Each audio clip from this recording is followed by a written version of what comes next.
இன்றைக்கி நம்ம என்ன செய்ய போகிறோம்னா ஊடா மீன் குழம்பு செய்ய போகிறோம். அதுக்கு தேவையான பொருட்கள் பாருங்கள்.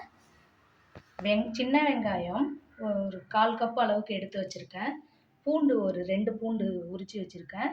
3 தக்காளி எடுத்து 4 சைஸாக கட் பண்ணி வச்சுருக்கேன். வெண்டைக்காய் ஒரு 10 வெண்டைக்காய் எடுத்து அரிஞ்சு வச்சுருக்கேன். முள்ளங்கி ஒரு முள்ளங்கி எடுத்து அரிஞ்சு வச்சுருக்கேன். கத்திரிக்காய் 2 கத்திரிக்காய் எடுத்து அரிஞ்சு தண்ணியில் போட்டு வச்சுருக்கேன். காரில் அடிச்சிடும்ன்றதுனால காய் கூட வைக்காத தண்ணியில் போட்டு வச்சுருக்கேன். புளி ஒரு எலுமிச்சம்பழம் சைஸில் புளி எடுத்து அரைச்சி வச்சுருக்கேன். நம்ம இதில் உப்பு கொஞ்சம் போட்டு வச்சுருக்கேன். தேவையான நம்ம குழம்பு வைக்கிறப்போ உப்பு கொஞ்சம் போட்டு. மீன் குழம்புக்கு தேவையான பொருட்கள் இது மட்டும் தான் ஃப்ரெண்ட்ஸ். வாங்க வீடியோக்குள்ளே போகலாம். வானல் அடுப்பில் வச்சுட்டோம். கேஸ் வச்சுட்டு எண்ணெய் 4 கரண்டி எண்ணெய் ஆட் பண்ணுறோம். நான் இந்த மீன் குழம்புக்கு கடலை எண்ணெய் ஆட் பண்ணியிருக்கேன். நீங்கள் உங்கள் வீட்டில் எந்த எண்ணெய் இருந்தாலும் நீங்கள் ஆட் பண்ணிக்கோங்க. நான் கடலை எண்ணெய் ஆட் பண்ணி தான் நான் மீன் குழம்பு எப்பயுமே வைப்பேன். எண்ணெய் சூடு ஏறிடுச்சு. இப்போ எண்ணெய் சூடாயிடுச்சுங்க. இப்போ வடகம் ஆட் பண்ணிக்கலாம்.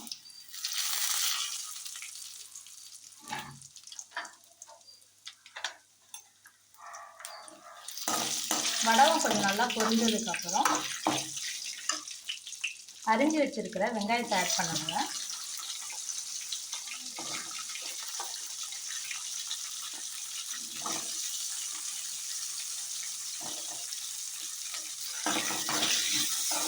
வெங்காயமும் வடகமும் கொஞ்சம் நல்லா மிக்ஸ் பண்ணி விட்டுடுங்க. இப்போ இந்த டைமில் 2 கொத்து கருவேப்பிலை ஆட் பண்ணி விட்டுருங்க. வெங்காயம் கொஞ்சம் வதங்கிடுச்சு எண்ணெயில். இப்போ நான் அரிஞ்சு வச்சிருக்கிற இந்த தக்காளியை நான் அப்படியே ஃபுல்லாக போடாத கையாலே மசிச்சு விடுற மாதிரிங்க. இது ஒரு டேஸ்ட்டு கொடுக்கும் மசிச்சு விட்டிங்கன்னா.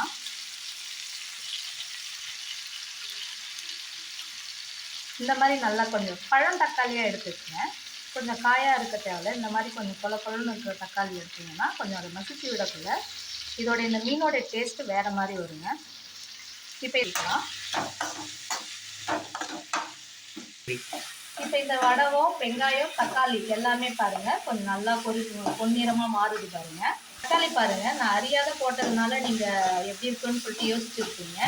ஆனால் இங்கே பாருங்கள் வானலில் இது மாதிரி இது டாப் பண்ணிட்டாலே தக்காளி எல்லாமே பொரிஞ்சிடும். இல்லை நான் 2 பூண்டு எடுத்து உரித்து வச்சுருக்கேன். அதை ஆட் பண்ணிக்கிறேங்க.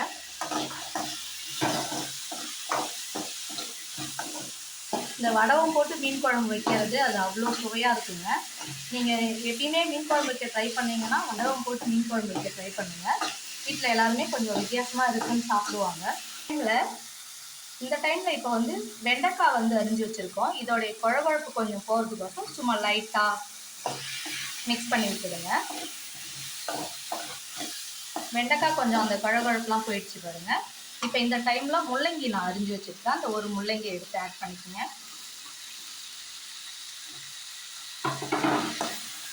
இப்போ இந்த வெண்டைக்காய் முள்ளங்கி எல்லாமே கொஞ்சம் சிம்மில் ஹை ஃப்ளேமில் வைக்காதீங்க. சிம்மில் வச்சுட்டு கொஞ்சம் ஸ்லோவாக கிண்டி விட்டுருங்க.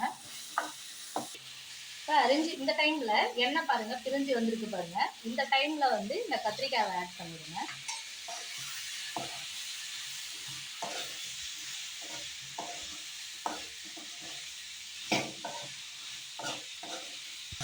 இப்போ இந்த கத்திரிக்காய் இந்த வெண்டைக்காய் இந்த முள்ளங்கி இது 3மே போட்டு இந்த மீன் குழம்பு ஊடா மீன் குழம்பு வச்சு பாருங்கள். உங்கள் வீட்டில் குட்டீஸ்லேருந்து பெரியவங்க வரைக்கும் விரும்பி சாப்பிடுவாங்க.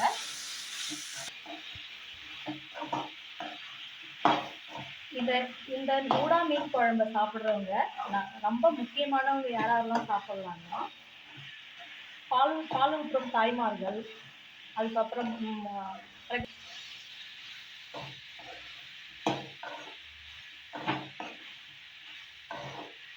இந்த ஊடா மீன் குழம்பு நீங்கள் குழந்தைங்களுக்கு இந்த மீனை அழகாக நீங்கள் பிரித்து எடுத்து கொடுத்தா குழந்தைங்க சாப்பிடுவாங்க. முள் அதிகமாக இருக்காது, ருசியும் அதிகமாக இருக்கும்.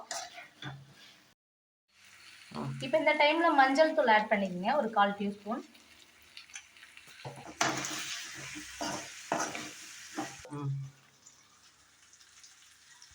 கரைச்சி வச்சிருக்கிற புளியில் நான் மிளகாத்தூளை ஆட் பண்ணிக்கிறேன். ஒரு 3 கரண்டி. நீங்கள் இந்த புளியிலே நீங்கள் காரத்தை டேஸ்ட் பண்ணி பார்க்கலாம். இதிலே நீங்கள் கரைச்சி ஊற்றி பாருங்கள், குழம்பு அது வேறு மாதிரி இருக்கும். நீங்கள் வந்து இந்த காய் கூட இந்த காயில் வந்து மிளகாத்தூளை போடுறத விட நீங்கள் இப்படி செஞ்சு பாருங்கள்.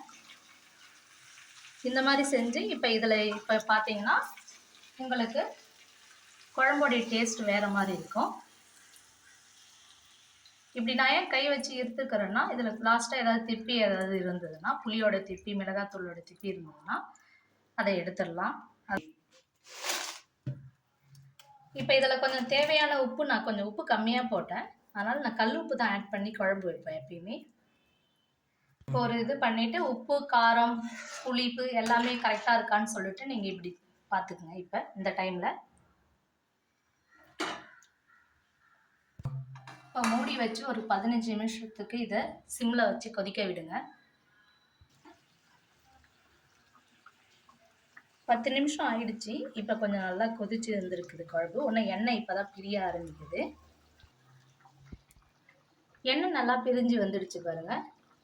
இப்போ இந்த டைமில் மீனை ஆட் பண்ணிக்கலாம். நம்ம மீன் ஆட் பண்ண போகிறோங்க.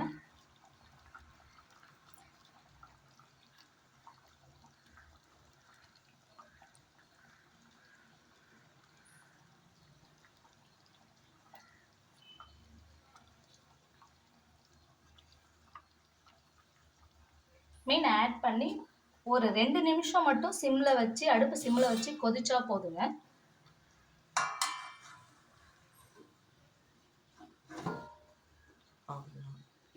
2 நிமிஷம் ஆயிடுச்சு மீன் போட்டு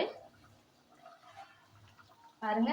மீன் 2 நிமிஷம் போதும். அதிகமாக மீன் ரொம்ப நேரம் இருந்தால் மீன் கொஞ்சம் உதிரியாக ஆகிடும். இங்கே பாருங்கள், இப்போ சர்வ் பண்ணுறதுக்கு இந்த மாதிரி மீன் எடுத்து வச்சுருந்து கரெக்டாக இருக்கும். இந்த வீடியோ உங்களுக்கு பிடிச்சிருந்தா லைக் பண்ணுங்கள், ஷேர் பண்ணுங்கள், கமெண்ட் பண்ணுங்கள், மறக்காமல் சப்ஸ்கிரைப் பண்ணுங்கள் ஃப்ரெண்ட்ஸ். தேங்க்யூ ஃபார் வாட்சிங் திஸ் வீடியோ.